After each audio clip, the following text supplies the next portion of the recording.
বেহায়াপনা, আর তাদের কথা যারা কিনা নিজেদের লজ্জাস্থানকে হেফাজত করে। আমরা বর্তমানে বাস করছি চূড়ান্ত নির্লজ্জ এক পৃথিবীতে। এমন এক পৃথিবী যেখানে আপনার হাতের মুঠোফোন দিয়েই যে কোনো ওয়েবসাইট থেকে যে কোনো ভিডিও চালাতে পারেন অনায়াসে। পর্নোগ্রাফি ইন্ডাস্ট্রি বর্তমানে একটি $multi-trillion ইন্ডাস্ট্রি, যার উদ্দেশ্য এবং কাজই হলো আপনাদের প্রত্যেকেই যেন কোনো না কোনোভাবে এসব নোংরামির ভোক্তা হন, এবং প্রতিটি নারী, পুরুষ ও শিশুর সামনে এগুলো যেন উন্মোচিত হয় তা তারা আশা করে। আপনিও দেখবেন, আসক্ত হবেন এবং পরিণত হবেন আরও একজন ভোক্তায়। এটাই হলো আমাদের সমাজকে দেওয়া পর্নোগ্রাফির উপহার। এটা তৈরি করছে অমানুষ, মানুষকে পরিণত করছে পশুতে, যৌন বিকারগ্রস্ত মানুষে। এবং আপনাদের মধ্যেই দুর্ভাগ্যক্রমে কারো কারো এই আসক্তি রয়েছে, এবং আপনারা এসব জঞ্জাল অনলাইনে দেখছেন। আপনারা দেখেন এবং নিজেদের বিভিন্ন মোবাইল ডিভাইসে এবং অ্যাপে সেভ করে রাখেন, এবং এই নিয়ে আপনাদের ভিতরে আর কোনো খারাপও লাগে না, কেননা আপনারা নিজেরাই মনে মনে নিজেদের জন্য এগুলোকে গ্রহণযোগ্য ধরে নিয়েছেন। হয়তো মাঝে মাঝে এ নিয়ে একটু অনুশোচনা হয়, কিন্তু আবারও আপনি ফিরে যান সেদিকে। আপনি ভাবছেন, অন্তত আমি তো কারো ক্ষতি করছি না, অন্য কাউকে তো দেখাচ্ছি না, নিজেই দেখছি, এইটুকুই ঠিক আছে। কিন্তু জানেন আসলে কি হচ্ছে? ভেতরে ভেতরে আপনার আত্মা নিঃশেষ হয়ে যাচ্ছে, আপনার সালাত হয়ে গেছে অন্তঃসার শূন্য। সে সময় আপনি একটু চোখের পানি ফেলতে পারেন না, কেননা আপনার হৃদয়ে আল্লাহর ভয় এতটাই কমে গেছে। কারণ হলো ওই সমস্ত নোংরামি যা আপনি দেখে আসছেন তারই ফলাফল। এগুলো আপনাকে পরিণত করেছে একটা মানুষরূপী পশুতে, যার ফলে আপনি এখন আর স্বাভাবিকভাবে তাকাতেও পারেন না। যখন একজন নারী আপনার পাশ দিয়ে যায়, আপনি যেন দেখেন একটা মাংসপিণ্ড হেঁটে যাচ্ছে। আপনার দু চোখ সর্বদাই নিরীক্ষণ করে বেড়াচ্ছে প্রত্যেককে। সারাটাক্ষণ আপনি হা করে তাকিয়ে থাকেন, চেয়ে থাকেন, চোখ নামিয়ে নিতে আপনার রীতিমতো কষ্ট হয়। যখন আপনি সাবওয়েতে কিংবা ক্যাম্পাসে অথবা যখন কর্মক্ষেত্রে নয়তো রাস্তা দিয়ে হেঁটে যাচ্ছেন, আপনি পারছেন না নিজেকে সংযত রাখতে। হয়তো একটা বিলবোর্ডের দিকে তাকালেন, আপনি দ্বিতীয়বার তাকান, তৃতীয়বার তাকান। এমন একটা সুযোগ আপনি হাতছাড়া করেন না যা দিয়ে আপনার অন্তরটা কলুষিত হয়। আপনি পরিপূর্ণভাবে একজন আসক্ত ব্যক্তি। তারপর কিনা আপনি আমাকে বলেন, ভাই নামাজে মনোযোগ আনবো কিভাবে? আপনি কোন দুনিয়া বাস করছেন? কোন জগতে আছেন আপনি? ভাইয়েরা আমার, বিশেষ করে ভাইদেরকেই বলছি, জানি কিছু বোনেরও এই সমস্যা রয়েছে। এটা অত্যন্ত দুঃখজনক বাস্তবতা। এটা একটা যুদ্ধ, এবং এই যুদ্ধ যে কোনো সামরিক যুদ্ধের চেয়েও ভয়ঙ্কর। এটি সেই যুদ্ধ যা কিনা ধ্বংস করে দিচ্ছে আমাদের অন্তরকে। এই জিনিস আমাদের ঘর পর্যন্ত প্রবেশের পথ করে নিচ্ছে, রাস্তা বানিয়ে নিচ্ছে। আচ্ছা, আমিও চাই আমাদের সন্তানদেরকে এসবের হাত থেকে যত দূর সম্ভব বাঁচাতে, কিন্তু যখন আমার সন্তান স্কুলে যায়, সেটা ইসলামিক স্কুলই হোক না কেন, খুবই উজ্জ্বল সম্ভাবনা রয়েছে যে কেউ একজন হতে পারে তারই এক বন্ধু তার আইপ্যাড বা অনুরূপ কোনো মোবাইল ডিভাইস নিয়ে এসে বলবে, দেখো দেখো সবাই। এটা খুবই বাস্তব একটা চিত্র, মোটেই কাল্পনিক কিছু নয়। এজন্যই আমাকে আমার সন্তানদেরকে প্রস্তুত করতে হবে এই কুৎসিত কদাকার জগৎ সম্পর্কে, যার মুখোমুখি তারা হবেই এক সময়। এর থেকে পালানোর আর কোনো পথ নেই, আসলে কোনো মুক্তি নেই। আপনারা ইসলামিক লেকচার দেখছেন ইউটিউবে, নিশ্চয়ই দেখে থাকবেন যে সেখানে যে কোনো ভিডিওর পাশ দিয়ে ফলো আপ ক্লিপগুলো দেওয়া থাকে, তার মধ্যে একটা না একটা বাজে জিনিস থাকবেই। আর আমার মনে হয় না এটা নিছক দুর্ঘটনা। এমন না যে সবকিছুতে আমি ষড়যন্ত্রের গন্ধ পাই, তবুও আমি মনে করি না এগুলো এমনি এমনি হচ্ছে। আর আপনাদের বেলায় আসলে কি হয়? আপনি একটা ভিডিও দেখছেন, পাশে একটা বাজে জিনিস দেখে ক্লিক করলেন, আবার আরেকটাই ক্লিক করলেন, আবার আরেকটাই ক্লিক করলেন, শেষ পর্যন্ত গিয়ে ওইসব জঘন্য কিছু একটা আপনি দেখে ফেললেন। ওয়াল্লাযীনা হুম লিফুরুজিহিম হাফিজুন। বিশেষত যখন এই লজ্জাস্থানের ব্যাপার আসে, তারা তা হেফাজত করে। ভাই, আমার জন্য কি সমাধান? আমার কি বিয়ে করে ফেলা উচিত? দেখলেন না ওই দিন যেমন একজন জিজ্ঞেস করলো, আমি কিভাবে এখনই বিয়ে করতে পারি? না রে ভাই, এই জিনিসের সমাধান বিয়ে নয়। আপনি যদি একজন যৌন বিকারগ্রস্ত হয়ে থাকেন, তবে বিয়ের পরেও আপনি তাই থাকবেন। আপনার এখনই লজ্জা না থাকে, তো বিয়ের পরেও আপনার লজ্জা থাকবে না। সত্যি। আপনি ভাবছেন বিয়ের মাধ্যমে আপনার সমস্যা শেষ হবে? না, আপনার সমস্যা বিয়ে নয়, আপনার সাহায্য দরকার। আপনাকে এসব বন্ধ করতে হবে। আপনার নিজেকে এভাবে কষ্ট দিয়ে থামাতে হবে, নয়তো আপনার ভেতরে আর কিছুই অবশিষ্ট থাকবে না। কদিন আগে একটা ইমেল পেলাম একজন টিনেজ বালকের থেকে, যে কিনা পর্নোগ্রাফিতে আসক্ত। নামবিহীন ইমেল। সে লিখেছে, আমি নিজেকে মেরে ফেলতে চাই, আমি পারছি না বন্ধ করতে। আমি 11 বছর বয়স থেকে এগুলো দেখছি, আমার বাবা মা কিছু জানেন না, আমি এগুলো পড়ি আর কাঁদি। কারণ এই ছেলে তো একা নয়, এরকম লক্ষ লক্ষ মুসলিম ছেলে মেয়ের আজ এই অবস্থা, লক্ষ লক্ষ। আমাদের ওদেরকে সাহায্য করতে হবে, যা কিছু পারি তাই করতে হবে। এগুলো প্রতিরোধ করার জন্য আমাদের $1 ট্রিলিয়ন বিজ্ঞাপন ব্যবস্থা নেই। আর এটাও আমার জন্য বলাটাও বাস্তবসম্মত হবে না যে এইসব ফেসবুক, ইউটিউব, টুইটার, ইন্টারনেট এসব হারাম। এটাই বাস্তবতা। এগুলো এখন অক্সিজেনের মতো একটা স্বাভাবিক ব্যাপার। আমরা শুধু যা করতে পারি তা হলো আমাদের তরুণদের সাথে এই বিষয়ে পরিপক্ক কথাবার্তা বলতে হবে, এবং তাদের শেখাতে হবে কিভাবে এইসব জিনিসকে মোকাবেলা করতে হয়, এগুলোর ফাঁদে না পড়ে। এখানে যারা প্রাপ্তবয়স্ক আছেন, ইন্ডিয়ান মুভি দেখা বন্ধ করুন ভাই। আপনি কেন এসব লেকচারে অংশগ্রহণ করছেন? কথা বলছেন সালাত নিয়ে, সালাতের গুরুত্ব নিয়ে, অথচ নিজেদের সংযম ধরে রাখতে পারছেন না। মা, মেয়ে, স্বামী, স্ত্রী, বোনেরা মিলে একসাথে যা ইচ্ছা দেখছেন, কি না দেখছেন। আল্লাহ, থামুন, বন্ধ করুন এসব, থামুন। ওয়াল্লাযীনা হুম লিফুরুজিহিম হাফিজুন, তারা তাদের লজ্জাস্থান হেফাজত করে। লজ্জাস্থানের হেফাজত করা মানেই যে ব্যভিচার জিনা না করা তা কিন্তু নয়। এর মানে সেই সকল জিনিস থেকে বিরত থাকা যা আমাদেরকে ওই প্রলোভনের দিকে ধাবিত করে। তারা লক্ষ্য করে, তারা রক্ষা করে, তারা জানে লজ্জাবোধ হুমকির মুখে পড়ে, তারা বোঝে কিসে তাদের দুর্বলতা এবং আকাঙ্ক্ষা চাহিদা সম্পর্কে। এই তীব্র আকাঙ্ক্ষা আসলে আল্লাহ আমাদের মধ্যে দিয়েছেন এবং সেটা আল্লাহ দিয়েছেন সঙ্গত কারণেই। তিনি এটা করেছেন আর সবার মধ্যে এই চাহিদা আছে, এটা বলতে আমার কোনো দলিল প্রয়োজন নেই। জানি আমি পুরুষ মানুষ যারা এখানে আছেন প্রতিদিন প্রতিনিয়তই আপনাদের সবাই এই চ্যালেঞ্জকে মোকাবিলা করছেন। বিশেষ করে এরকম একটা শহরে, অন্তত টেক্সাস আর একটু বেশি রক্ষণশীল, অনেক বেশি না কিছুটা বেশি। কিছু শহরে অন্তত এসব কুরুচিপূর্ণ বিলবোর্ড বা এ ধরনের জিনিস বসানোর অনুমোদন দেওয়া হয় না। আসলে তারা বিলবোর্ড টাঙানোর অনুমোদন দেয় না, কিন্তু সেটা হয়তো দ্রুতই বদলে যাবে, কেননা শেষ পর্যন্ত সাম্রাজ্যবাদেরই জয় হয়। কথা হচ্ছে আপনারা এমন এক শহরে বাস করেন যেখানে সবই আপনার সামনে উন্মুক্ত, কোনো কিছুই বাদ নেই, সবকিছু। আর আপনাদের রীতিমতো মরণ যুদ্ধ করতে হয় নিজেদের বাঁচানোর জন্য। এই অনুচ্ছেদটিতে এমনকি খুব বেশি বড় লক্ষ্য অর্জনের কথা বলা হয়নি, এখানে কেবল ন্যূনতম অংশটুকু এসেছে। আগেই বলেছি আপনাদের, তাই না? এগুলো হলো ন্যূনতম, যা না হলেই নয়। আমাদের ন্যূনতম কর্তব্য হলো যে আমাদের যাবতীয় নির্লজ্জতা, বেহায়াপনা থেকে নিজেদের বাঁচিয়ে চলতে হবে, নিজেদের ভেতরে এই প্ররোচনার বিরুদ্ধে যুদ্ধ ঘোষণা করতে হবে। আর আমি জানি আপনাদের কেউ না কেউ আছেন যারা এসব বন্ধ করার চেষ্টা করছেন, তারপর আবার ফিরে গেছেন, আবারও চেষ্টা করছেন, আবার ফিরে গেছেন, বারবার ফেসে যাচ্ছেন এই চক্রান্তে। জানি আমি অনেকেরই এমনটি হচ্ছে। আপনারা যুদ্ধ করে যাচ্ছেন এর সাথে, তবে হাল ছেড়ে দিবেন না। আর সেজন্য যা প্রয়োজন করুন, কখনো একা থাকবেন না, সব সময় ভালো বন্ধুর সাথে থাকুন। লাইব্রেরি চলে যান আর সেখানে পড়াশোনা করুন। এমন কোথাও চলে যান যেখানে আপনার আশেপাশে আরো মানুষ থাকবে, কারণ আপনি যখনই একা থাকেন শয়তান আপনাকে একা পেয়ে বসে। আর আল্লাহর ভয় যদি আপনার মনে যথেষ্ট না থাকে, তবে অন্তত মানুষের ভয় যদি কাজ হয়, অন্তত নাই হোমার চেয়ে তো কানা বোমা ভালো।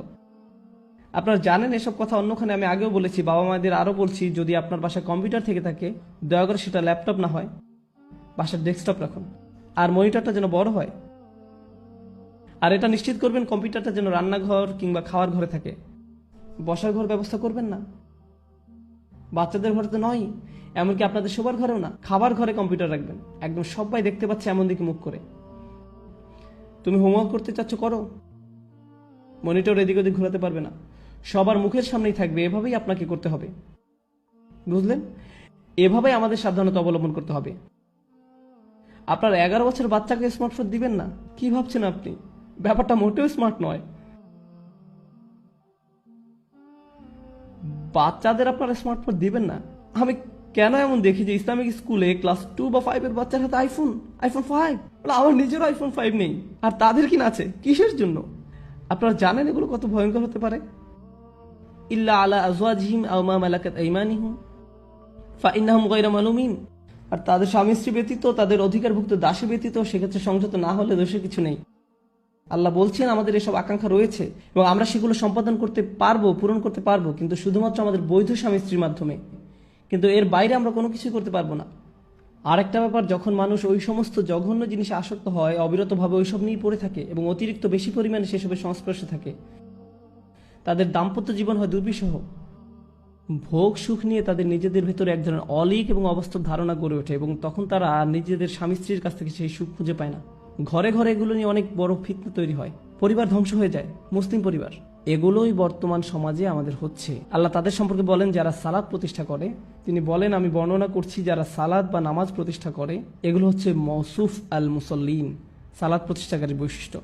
আল্লাযিনা, সব আল্লাযিনাগুলোর প্রত্যেকটি হচ্ছে মুসল্লিদের এক একটি সিফাত বা বৈশিষ্ট্য।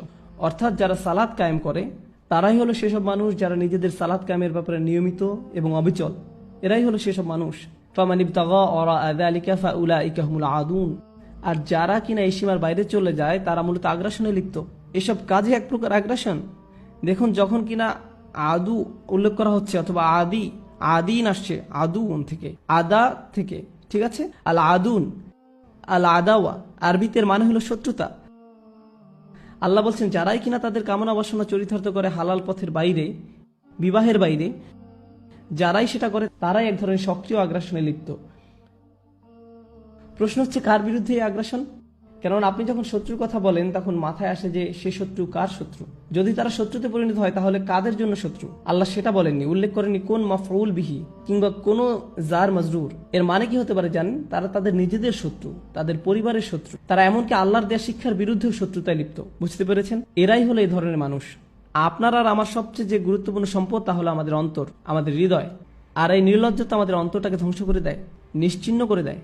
সবচেয়ে মূল্যবান যে জিনিসটিকে আমাদের সুরক্ষিত রাখতে হবে তা হলো আমাদের ঈমান। আর এইসব নোংরা জিনিসগুলো আমাদের ঈমানকে নষ্ট করে দিচ্ছে। ওয়ালা তাকরাবুজ জিনা ইন্নাহু কানা ফাহিশাতান ওয়া সাআ সাবিলা। এই আয়াতটি কোরআনের সেই অংশ যেটি মহানবী সাল্লাল্লাহু আলাইহি সাল্লামের 10টি বিখ্যাত আদেশের শামিল।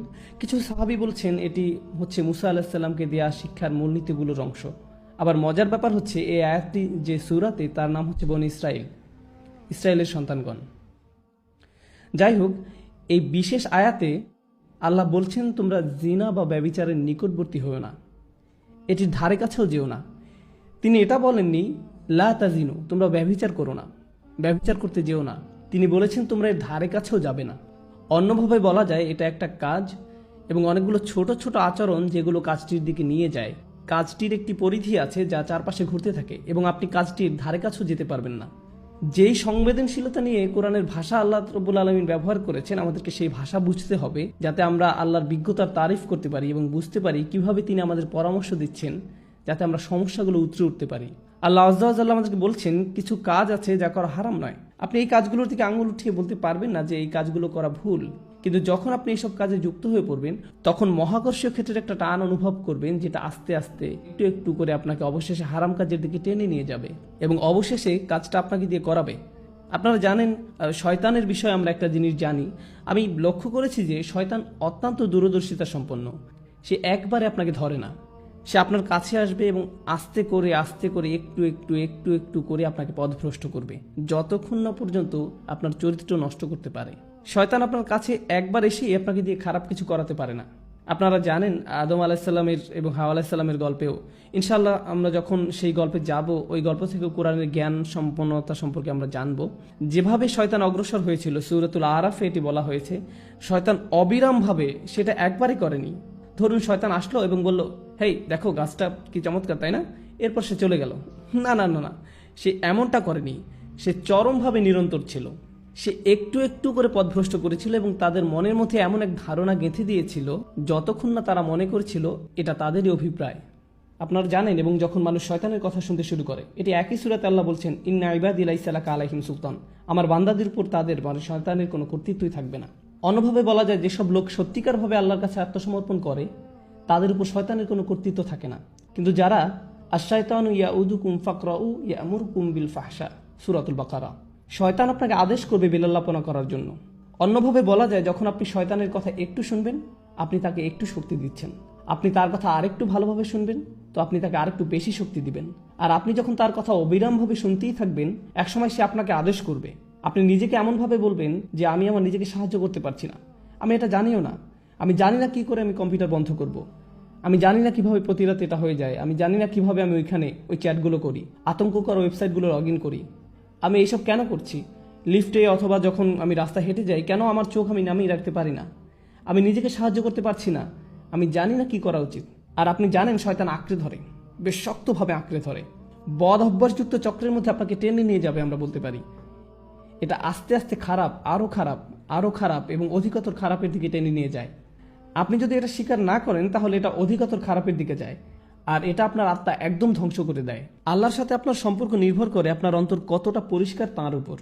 যতবার আপনি অশ্লীলতায় উদ্ভাসিত হন আপনার অন্তরের উপর আরও ময়লা, আরও অন্ধকার, আরও আবরণ ঢালতে থাকে এবং ঢালতেই থাকে যতক্ষণ পর্যন্ত না আপনি আল্লাহর কথা শুনবেন কিন্তু আপনার চোখে এক ফোঁটা পানিও আসবে না।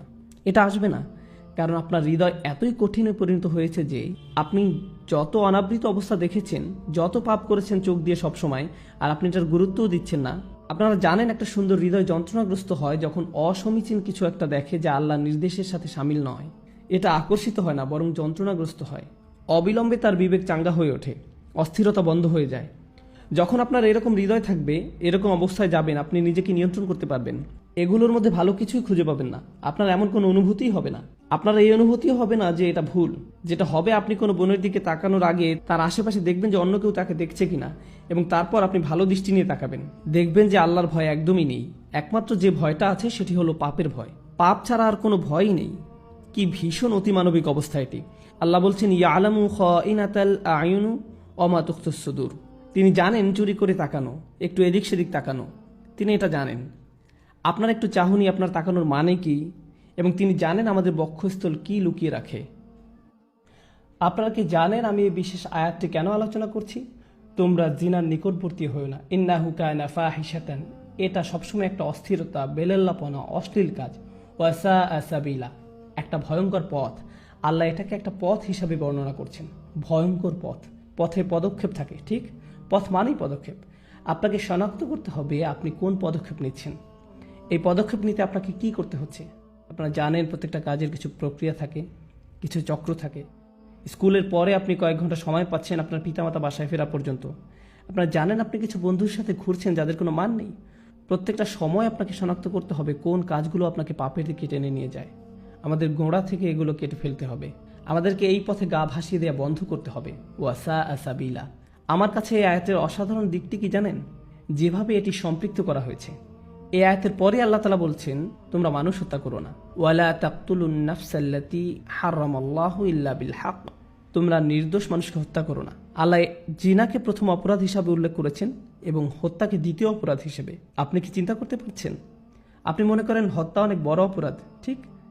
কিন্তু আল্লাহ বলছেন যখন আপনি অন্য মানুষের মর্যাদা লঙ্ঘন করবেন, এটি হচ্ছে ফাহশা।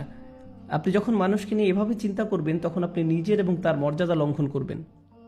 আমরা যদি কাউকে হত্যা করি, আমরা তাকে শারীরিকভাবে হত্যা করি। আপনারা জানেন তার বেঁচে থাকার অধিকার লঙ্ঘন করি, আর ওটা হচ্ছে আত্মার হত্যা, ফাহশা। আর এটি হচ্ছে শারীরিক হত্যা, ফাতর। দুই রকমের হত্যা রয়েছে। তাই আল্লাহ তাআলা আত্মার হত্যার কথা প্রথমে বলেছেন। আমাদের সবার মান এত নিচে নেমে গিয়েছে যে একটা নতুন সিনেমা মুক্তি পেলে আপনি হয়তো অনেকগুলো ট্রেলার দেখে ফেলেছেন আর নিজেকে বলছেন, এখানে মাত্র একটা খারাপ দৃশ্য আছে। ব্যাপার না, এটি একটি PG-13। যেটা আগে PG-13 হওয়ার কথা ছিল, এখন সেটা PG। কাজে সব জায়গায় অশ্লীল দৃশ্য। এবং যে আত্মার মূল্য আমরা হারিয়ে ফেলেছি তার প্রতি আমাদের যত্নবান হওয়া উচিত। এটা আমাদের নামাজের উপর প্রভাব ফেলছে, দোয়ার উপর প্রভাব ফেলছে, আমাদের চরিত্রের উপর প্রভাব ফেলছে, এটা আমাদের পরিবারের উপর প্রভাব ফেলছে। এবং আমরা গুরুত্বও দিচ্ছি না। আমরা মনে করি এটাই জীবন, আমাদের সময়ের সাথে তাল মিলিয়ে চলছি। ঠিকই আছে, সবাই একই কাজ করছে, আমরা কি করতে পারি? তাই আপনি যেসব ছবি ফেসবুকে পোস্ট করছেন তার গুরুত্ব দিচ্ছেন না। আমি ফেসবুক ব্যবহার করা বন্ধ করে দিয়েছি। আমি বলছি না যে ফেসবুক ব্যবহার করা হারাম, আমি ব্যক্তিগতভাবে এটা ব্যবহার করতে পারছি না। আপনারা জানেন আমি এটা ব্যবহার করি না। আমি সামাজিকীকরণের জন্য কিছু একটা পোস্ট করলাম, কোনো ঘোষণা কিন্তু কিছু একটা শেয়ার করলাম, কিন্তু কিছু জিনিস দেখে আমি খুব মর্মাহত হয়েছি যে আপনি কিভাবে এটা করতে পারেন। আপনি একজন মুসলিম এবং কিভাবে আপনি এই ধরনের ছবি পোস্ট করতে পারেন? নিজের মর্যাদা নিজেই রাখুন, নিজের পরিবারের মর্যাদা বজায় রাখুন, নফসকে নিয়ন্ত্রণ করুন। চোখ দিয়ে তাকানো, চোখের জিনা থেকেই বাকি সব শুরু হয়।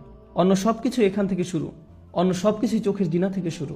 ইনশাআল্লাহ তাআলা আমি আপনাদের সাথে এই বিষয়ে ছোট ছোট টুকিটাকি কোরআন থেকে এই বিষয়ের উপর কিছু সংযুক্ত আয়াতের অংশ নিয়ে আরেকদিন আলোচনা করব। কিন্তু আজকে ইনশাআল্লাহ শেষ যে জিনিসটি আলোচনা করব তা হচ্ছে ফাহশা, যার অনুবাদ হচ্ছে লজ্জাহীনতা, উত্তেজনা, অশ্লীলতা। আরবি ভাষার কিছু নিয়ম আছে যেগুলো একই রকমের, ওয়াহাস এবং ফাহাস। ওয়াহাস মানে হচ্ছে বন্যপ্রাণী, ফাহাস মানে হচ্ছে যে বন্যপ্রাণীর মতো আচরণ করে। লজ্জাহীনতা এমন একটি আচরণ হিসাবে বর্ণনা করা হয়েছে যেটি বন্যপ্রাণীর আচরণের মতো। আল্লাহ মানবকুলকে মর্যাদাবান করেছেন। আদম আলাহিসাল্লামের উপর যে শাস্তি দেওয়া হয়েছিল সেটা হলো তার জামা কাপড় খুলে ফেলা হয়েছিল। আমাদের আদি পিতামাতার জামা কাপড় খুলে ফেলা হয়েছিল। এটা আল্লাহর পক্ষ থেকে একটা শাস্তি ছিল এবং অবিলম্বে তারা বুঝতে পেরেছিলেন যে তাদের উচিত নিজেদের ঢেকে রাখা। তারা সমাজ থেকে নিজেদের ঢাকার শিক্ষা পাননি, সমাজ তাদেরকে লজ্জাহীনতার শিক্ষা দেয়নি। আপনারা জানেন আজকাল আমাদের নৃতত্ত্ববিদরা আপনাদেরকে শেখাবে যে আপনারা জানেন সমাজ আমাদেরকে জামা কাপড় দিয়েছে। এটা একটা সামাজিক যৌক্তিকতা যে আমরা ইতিহাস থেকে জামা কাপড় পরা এবং নিজেদের ঢেকে রাখার শিক্ষা পেয়েছি, কিন্তু প্রকৃতিগতভাবে আমাদের বন্যপ্রাণীর মতো থাকার কথা ছিল।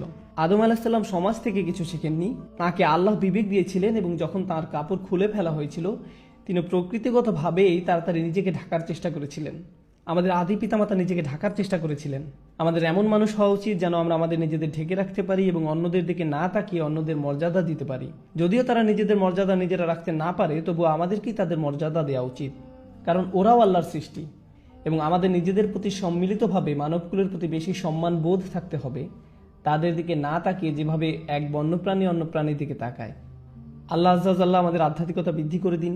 চলতি আত্মিক সমস্যা যা আমাদেরকে চোখ নিচে নামিয়ে রাখতে দেয় না তা থেকে সুস্থ রাখুন এবং আল্লাহ আমাদেরকে অসৎ সঙ্গ, ওই অবস্থা, ওই সব কাজে সম্পৃক্ততা যেগুলো আমাদেরকে ভয়ঙ্কর ভয়ঙ্কর পথের দিকে টেনে নিয়ে যায় তা থেকে বিরত রাখুন।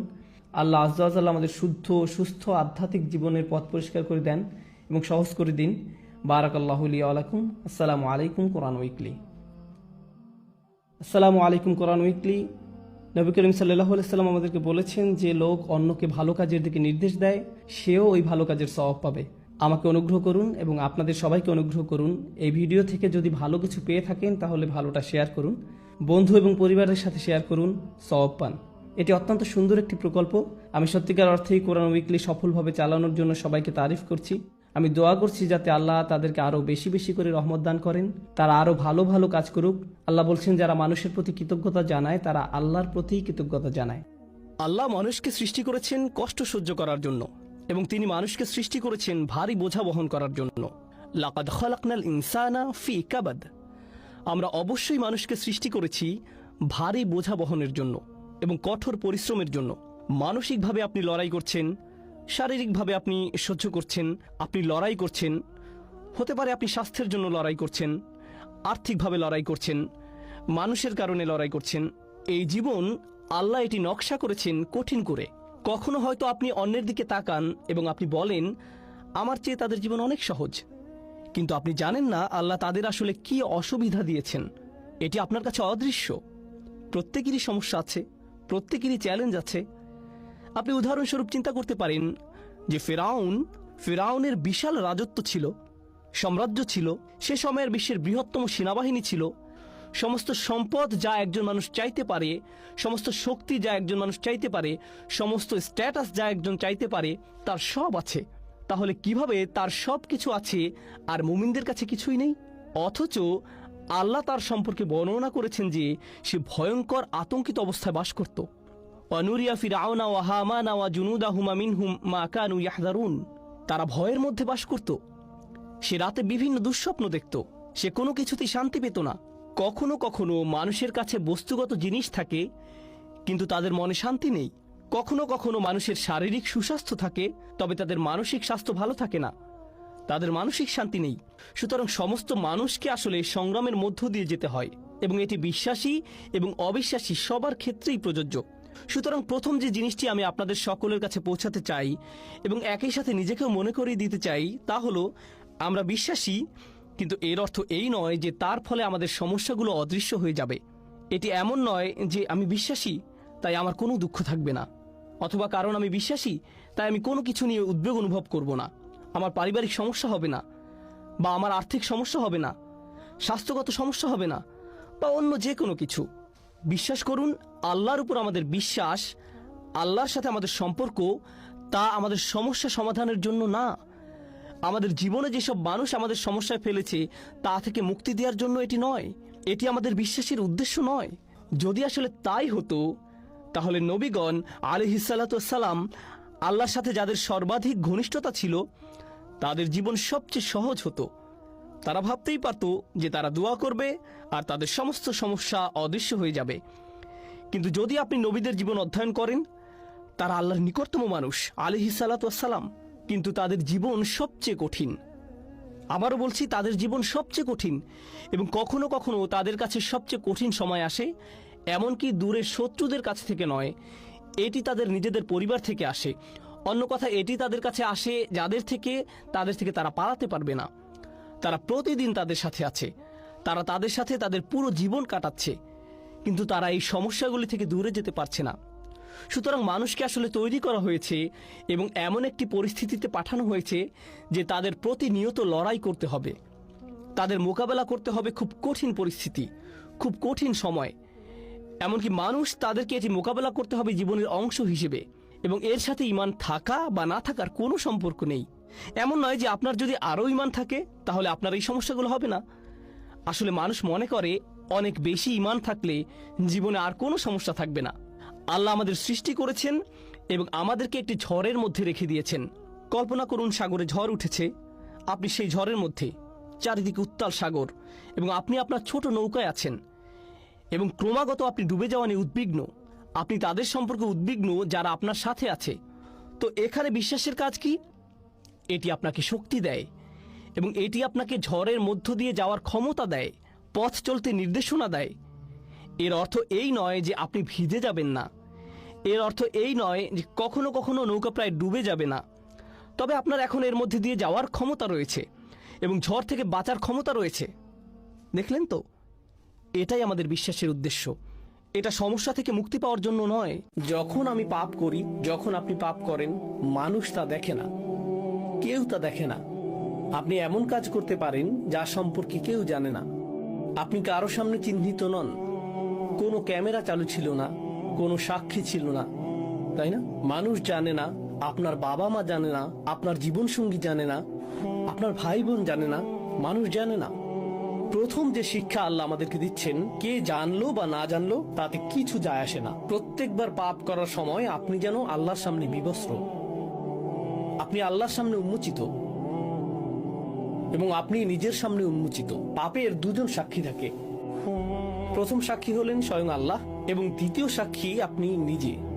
সেখানে অন্য কেউ ছিল কিনা তা বড় বিষয় নয়। যদি অন্য কেউ সেখানে থাকতো, আপনি লজ্জিত হতেন। আল্লাহ যা বলছেন, আসলে আপনার ভিতরে এমন কিছু আছে, আমার ভিতরে এমন কিছু আছে যা এমনিতেই আমাদেরকে লজ্জিত করে। আমাদের ভিতরে একটি বিবেক আছে। এটা এমন, আল্লাহ আদম আলাইহিস সালামের কাছে প্রকাশ করেননি যে তোমার পোশাক পরা উচিত। তখনও এই ধরনের কোনো শিক্ষা ছিল না। যদিও এমন কোনো শিক্ষা ছিল না, তবুও যেই মুহূর্তে পোশাক খুলে গেল, তারা সাথে সাথে নিজেদের ঢাকার চেষ্টা করলেন, কারণ তারা লজ্জা অনুভব করছিলেন। তারা বিব্রত ও লজ্জিত বোধ করছিলেন। আল্লাহ তাদেরকে অপমানিত বোধ করতে বলেননি। আল্লাহ সেটা মানুষের ফিতরাতের মধ্যে, মানুষের স্বভাবের মধ্যে দিয়ে দিয়েছেন। আমার ভিতরে এমন কিছু আছে এবং আপনার ভিতরে এমন কিছু আছে যা বলে যে এটা একটা লজ্জাজনক বিষয়। এজন্য না যে মানুষ জেনে ফেলবে, বরং এটা আমার নিজের আত্মার জন্যই লজ্জাজনক। আমি এমন হতে চাই না, আমি নিজেকে অপমানিত করতে চাই না। আর তারা মরিয়া হয়ে যে কোনো উপায়ে নিজেদেরকে ঢাকার চেষ্টা করছিলেন, ঠিক যেমন আমরা কোনো ভুল করে ফেললে নিজেদেরকে যে কোনো উপায়ে ঢাকতে চাই। একটা মরিয়া ভাব থাকে। এটা শুধুমাত্র মানুষের চোখের আড়ালে নিজেদের ঢাকা নয়, নিজেকে ঢাকার আরো একটি মাত্রা রয়েছে। আর তা হলো, যখন আমি কোনো ভুল করি তা স্বীকার করা আমার জন্য কঠিন। আমি ভান করতে চাই যে আমি বিবস্ত্র নই। নিজেকে রক্ষা করার জন্য, নিজেকে ঢাকার জন্য আমি সম্ভাব্য সব কিছুই করি। আপনি হয়তো এমন মানুষ চিনেন যাদের কাছে গিয়ে যদি বলেন আপনি কি কখনো ভুল করেছেন, তারা বলে না, আমি কখনো ভুল করিনি। আপনি কিসের কথা বলছেন? আমার একমাত্র ভুল ছিল আপনার কথা শোনা। তারা স্বীকার করে না যে তারা ভুল করে, তারা স্বীকার করে না যে তারা ভুল। অনেক ক্ষেত্রে আপনার পরিবারেই এমন মানুষ থাকে। আর যখন একজন মানুষের জন্য স্বীকার করা কঠিন হয় যে আমি আমার জীবনে কখনো ভুল কিছু বলিনি, তারা নিজের কাছেও তা স্বীকার করতে পারে না। জানেন এটা কি? তারা নিজেদেরকে ঢাকতে মরিয়া। তারা নিজেদেরকে একটি নেতিবাচক রূপে দেখাটা মেনে নিতে পারে না। তাই তাদের ভান করতে হয় যে কখনো কোনো ভুল হয়নি। তারা ঢাকতে থাকে এবং ঢাকতে থাকে। তাই এখন সেই অবস্থা থেকে আল্লাহ বর্ণনা করছেন, فعصى آدم ربه। এটা অনুবাদ করা কঠিন, কারণ নবীদের প্রতি আমাদের ইসমাত রয়েছে, নবীদের জন্য আমাদের সম্মান ও মর্যাদা রয়েছে। কিন্তু আল্লাহ যা বলার তাই বলেন, তাই না? والله يقول الحق وهو يهدي السبيل। আল্লাহ সত্য বলেন এবং তিনি সত্য প্রকাশে রাখ ঢাক করেন না। আয়াতটির আক্ষরিক অর্থ হলো আদম আলাইহিস সালাম তার রবের অবাধ্য হয়েছিলেন। আয়াতটি এটাই বলছে। فعصى آدم ربه فعصى آدم ربه। এখন এই ইসিয়ানের বিষয়টি, যেটিকে আমরা অবাধ্যতা হিসেবে অনুবাদ করছি, তা আসলে আসা বিশেষ্য থেকে এসেছে। আসা অর্থ লাঠি বা ছড়ি, যেমন মুসা আলাইহিস সালামের আসা, তাই না? আর আসার ধারণাটি হলো সুলভ, কোনো কিছু কঠিন হওয়ার ধারণা, কোনো শক্ত জিনিস। পাপের ধারণাটি হলো আমার এবং আপনার হৃদয় স্বাভাবিকভাবেই কোমল হওয়ার কথা। এটা আল্লাহর স্মরণে পরিপূর্ণ থাকার কথা। আল্লাহ এভাবেই আমাদেরকে তৈরি করেছেন। আর যখন কোনো পাপ সংঘটিত হয় এবং তা উন্মোচিত হয়, সাথে সাথেই হৃদয় বলে তোমার ভুল ঢেকে ফেলো, তোমার ভুল ঢেকে ফেলো, প্রতিক্রিয়া দেখাও। তাই যে মুহূর্তে আমি পাপ করতে যাচ্ছি, সেই মুহূর্তে ক্ষণিকের জন্য আমার হৃদয় কঠিন হয়ে যায়, শক্ত হয়ে যায়। আর আমি নিজেকে বলি, আমি জানি এটা ভুল, কিন্তু এটা আমি করবই, আমি পরোয়া করি না। এটা নিয়ে ভাবা বন্ধ করো, শুধু এগিয়ে যাও, শুধু সামনে চলো। এবং আপনি আপনার ভেতরের ভালোটিকে স্তব্ধ করে রাখেন এবং নিজের বিরুদ্ধে কঠোরতা দেখান। পাপ কাজে লিপ্ত হতে আপনি নিজের বিরুদ্ধে কঠোর হয়ে ওঠেন, ঠিক সেই মুহূর্তে, স্থায়ীভাবে নয়, অন্তত সেই মুহূর্তে। তারপর আল্লাহ শুধু এই পর্যন্ত বলে ছেড়ে দেননি যে আদম তার অবাধ্য হয়েছিলেন, তারপর তিনি তওবা করেছিলেন এবং আল্লাহ তাকে ক্ষমা করেছিলেন। আমরা ঘটনাটি জানি, কিন্তু আল্লাহ আরো একটি শব্দ যোগ করেছেন। তিনি বলেছেন, فغوى فغوى وعصى آدم ربه فغوى তারপর। ثم اجتباه ربه فتاب عليه وهدى। তো গওয়া শব্দটি এখানে কি করছে? গওয়া শব্দটির সহজ অনুবাদ হলো তিনি পথ হারিয়েছিলেন বা পথ ভ্রষ্ট হয়েছিলেন, কিন্তু আরবিতে গাই অর্থ হলো ضل عن المطلوب। যখন একজন ব্যক্তি তার পথ হারিয়ে ফেলে, তার কোথাও যাওয়ার কথা ছিল কিন্তু সে অন্য পথে চলে গিয়েছে। আদম আলাইহিসসালাম যখন সেই ভুলটি করেন, তিনি এক মুহূর্তের জন্য অনুভব করেন, এখন আমি কি করব, আমার কি করা উচিত। প্রসঙ্গত তিনি প্রথম মানুষ এবং কোনো মানুষের দ্বারা সংঘটিত এটাই প্রথম ভুল। আল্লাহ তখনও নাজিল করেননি যে ভুল করলে ইস্তিগফার করো, তওবা করো, ভুল করলে আল্লাহর দিকে ফিরে এসো, ভুল করলে এই জিকির করো। যখন তুমি ভুল করো এর পুনরাবৃত্তি করো না, আল্লাহর কাছে প্রতিজ্ঞা করো তুমি আর ভুলটি পুনরাবৃত্তি করবে না। যখন তুমি ভুল করবে শুধু মনে রাখবে আল্লাহ আল গফুর আর রহিম, চিন্তা করো না। এর কোনো কিছুই তখনও নাজিল হয়নি, তিনি এর কিছুই জানেন না। আমরা জানি যে আল্লাহ এই বিষয়গুলো নাজিল করেছেন, কিন্তু তার কোনো ধারণাই নেই। তিনি শুধু এটুকুই জানেন যে তিনি জান্নাতে প্রবেশের আগে ইবলিসকে দেখেছিলেন, তিনি পুরো ঘটনাটি দেখেছিলেন। তিনি দেখেছিলেন আল্লাহ হুমকি দিচ্ছেন, আদমের সন্তানদের মধ্যে যারা ইবলিসের অনুসরণ করবে আমি তাদের দিয়ে জাহান্নাম পূর্ণ করব। তিনি শুধু এটুকুই জানেন, তিনি আর কিছু জানেন না। তারপর তিনি শুধু এটুকুই জানেন যে আল্লাহ তাকে জান্নাতে রাখার সময় বলেছেন, এই গাছের কাছেও যেও না, শয়তানের অনুসরণ করো না, আর যদি তুমি তা করো তাহলে তুমি ব্যর্থ এবং পথভ্রষ্ট হবে। তিনি শুধু এটুকুই জানেন। তাই যেই মুহূর্তে তিনি পাপ করেছিলেন, তিনি জানতেন না আল্লাহ তাকে কিভাবে দেখবেন। আমি কি একজন ব্যর্থ মানুষ? আমার অবস্থান কি এখন ইবলিসের মতোই? আমি কি প্রত্যাখ্যাত? আমি কি পুরোপুরি ব্যর্থ হয়েছি? আমি কি জীবনে ব্যর্থ? এখান থেকে ফেরার কি কোনো পথ নেই? আল্লাহ কি আমার সাথে আর কখনো কথা বলবেন? গোটা জান্নাত আমার কাছে ছিল, শুধু একটি গাছ থেকে দূরে থাকার কথা ছিল, আর আমি সেই একটি গাছ থেকেই দূরে থাকতে পারলাম না। এটা তো কঠিন নির্দেশনাও ছিল না। আমি কিভাবেই ফাঁদে পড়লাম? আমি নিজের সাথে এটা কিভাবে করতে পারলাম? তিনি নিজের উপর রাগান্বিত। তিনি জানেন না নিজের সাথে কি করবেন। যেখানে থাকার কথা ছিল তিনি সেখান থেকে হারিয়ে গেছেন। আমার কোথায় যাওয়ার কথা? পোশাকটি কি কখনো ফিরে আসবে? আমি কি এই পাতা পরেই থাকবো? আল্লাহ আমাকে কি বলবেন? এখানে উদ্বেগ রয়েছে, ভয় রয়েছে, রয়েছে আত্মবিচার, রয়েছে লজ্জা, রয়েছে অপরাধবোধ, রয়েছে অনুশোচনা। আল্লাহ আমাদের শেখাচ্ছেন, কারণ সেই পাপটি আপনাদের প্রত্যেকের জন্য, আমার নিজের জন্য এবং আমার পরিবারের প্রত্যেক সদস্যের জন্য। প্রত্যেকবার পাপ করার সময় একটি শিক্ষা হওয়া উচিত। এখন আমি কি করব? আমার কি করার কথা? আল্লাহ এখন আমাকে কিভাবে দেখবেন? আমি তো ভালো ছিলাম, আল্লাহ আমাকে সম্মান দিয়েছেন, আল্লাহ আমাকে ইসলাম দিয়েছেন, আল্লাহ আমাকে হজ করার সামর্থ্য দিয়েছেন, আল্লাহ আমাকে উমরা করার সামর্থ্য দিয়েছেন। আমি কিভাবে এই ভুল করলাম? আদম আলাইহিসসালামের কথা ভাবুন। আল্লাহ আমাকে এত সম্মান দিয়েছেন, সমস্ত ফেরেশতারা সিজদা করেছিল, আল্লাহ আমাকে জান্নাতে একটি স্থান দিয়েছেন, আল্লাহ আমাকে আমার জীবন সঙ্গী দিয়েছেন, আল্লাহ আমাকে এই সমস্ত রিজিক দিয়েছেন। আমি কিভাবে আল্লাহর অবাধ্য হলাম? আমি কিভাবে তা করতে পারলাম? এটাই গাই। গাই শব্দটির আরেকটি অর্থ হলো فصد عن العيش عليه العيش। আল ফাসাদ আলাইহিল আইশ। এর অর্থ কোনো ব্যক্তি আর স্বস্তিপূর্ণ জীবনযাপন করছে না। তার পাপ শুধু পাপেই সীমাবদ্ধ নয়, সে আর নিজের সাথেই থাকতে পারছে না। সে গভীর অস্বস্তির মধ্যে রয়েছে, সে স্বস্তি খুঁজে পাচ্ছে না। প্রকৃতপক্ষে গাই শব্দটি এক্ষেত্রেও ব্যবহৃত হয় যখন শিশুকে দুধ দেওয়া হয় এবং কখনো কখনো তার পেট গ্যাসে পূর্ণ ও শক্ত হয়ে যায় এবং সে ব্যথায় কাঁপতে শুরু করে, কারণ সে ঠিকমতো দুধ হজম করতে পারছে না। আর যখন আপনার পেটের সমস্যার কারণে গ্যাস বা ডায়রিয়া বা বমি হয়, অর্থাৎ গ্যাস্ট্রোনমিক্যাল সমস্যা হয়, সেটাকেও আসলে বিগওয়াত বলা হয়। আমরা যদি ভুলে যাই আমরা এই পৃথিবীতে এসেছি একটি সীমিত সময়ের জন্য, এখানে চাকরি পাওয়া আমাদের মূল উদ্দেশ্য নয়, টাকা কামাই করা আমাদের উদ্দেশ্য নয়, এই পৃথিবীতে বাড়ির মালিক হওয়া আমাদের উদ্দেশ্য নয়, কারণ একদিন আমরা এর সব কিছু ছেড়ে চলে যাব। এই দুনিয়াতে আমাদের উদ্দেশ্য হলো ভালো কিছু করা, আমাদের নিজেদের জন্য ভালো কিছু করা এবং এমন ভালো কিছু পেছনে রেখে যাওয়া যা আমাদের মৃত্যুর পরেও কাজে লাগবে। এই উদ্দেশ্যে আমাদের এই দুনিয়াতে রাখা হয়েছে। এই ব্যাপারটা যদি আপনার মাথায় থাকে, তাহলে আপনার শিক্ষা যদি আপনাকে ভালো কিছু করার দিকে নিয়ে যায়, আপনার বাড়ি যদি আপনাকে ভালো কিছু করতে সাহায্য করে, আপনার গাড়ি আপনাকে ভালো কিছু করার দিকে নিয়ে যায়, তাহলে এগুলোর একটি উদ্দেশ্য আছে। এগুলো নিজে উদ্দেশ্য নয়, কিন্তু শয়তান এগুলোকেই আপনার উদ্দেশ্য বানিয়ে ফেলতে চায়। ভাই, আমার লক্ষ্য হলো অমুক অমুক মডেলের গাড়ির মালিক হওয়া, আমি বুঝে গেছি এটাই আমার লক্ষ্য।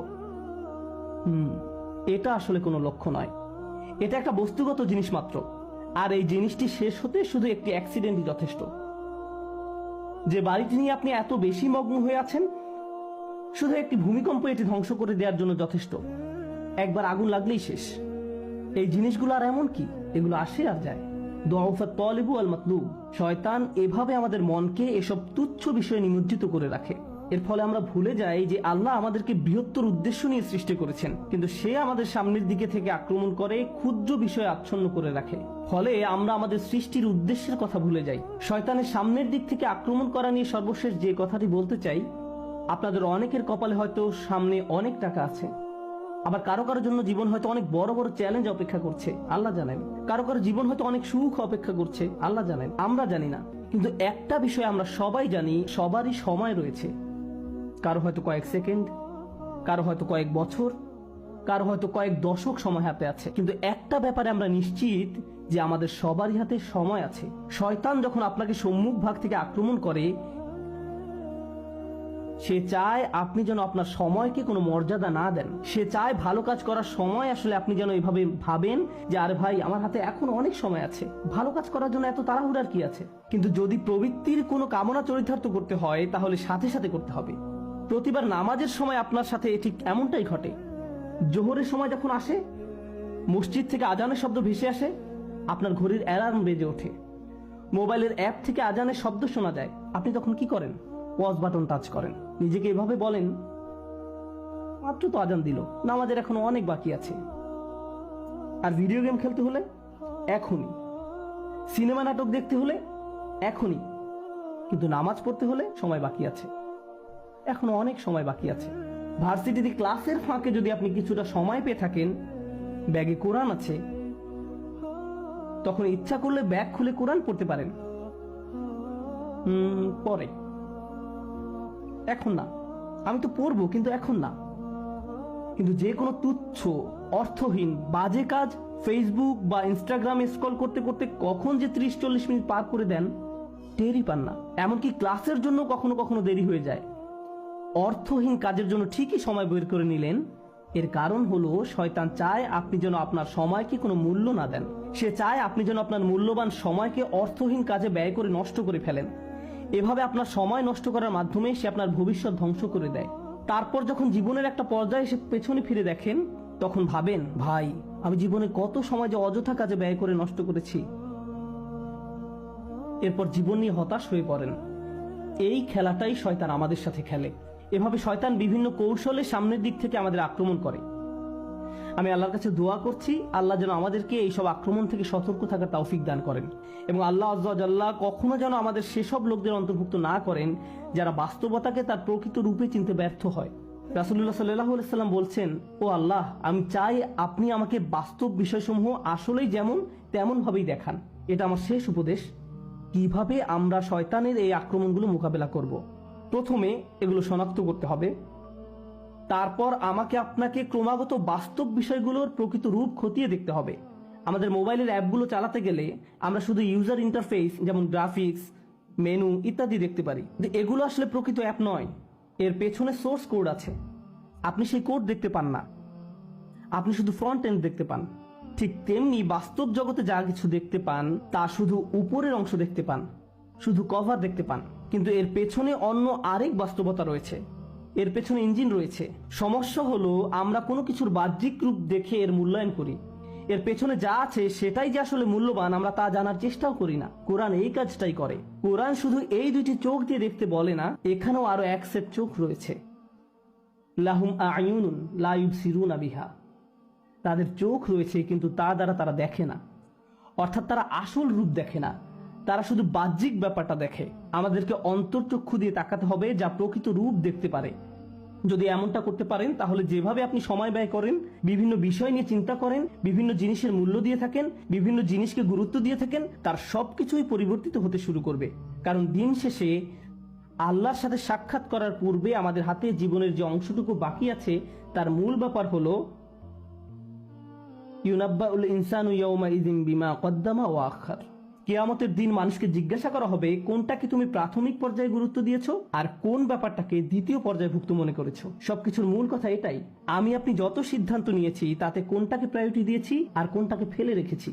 আর শয়তান এখানেই ঝামেলা তৈরি করতে চায়। সে আমাদেরকে ভুল ব্যাপারে অগ্রাধিকার দিতে প্ররোচিত করে। সে চাইবে আমরা যেন সত্যিকারের গুরুত্বপূর্ণ কাজটা ফেলে রাখি। আমরা দোয়া করি আল্লাহ যেন আমাদেরকে সেসব মানুষের অন্তর্ভুক্ত করেন যারা কাজের ক্ষেত্রে সঠিক অগ্রাধিকার নিশ্চিত করতে পারে এবং শয়তানের কুমন্ত্রণা যেন আমাদেরকে আমাদের উদ্দেশ্য থেকে বিচ্যুত করে না দেয়। বারাকাল্লাহ।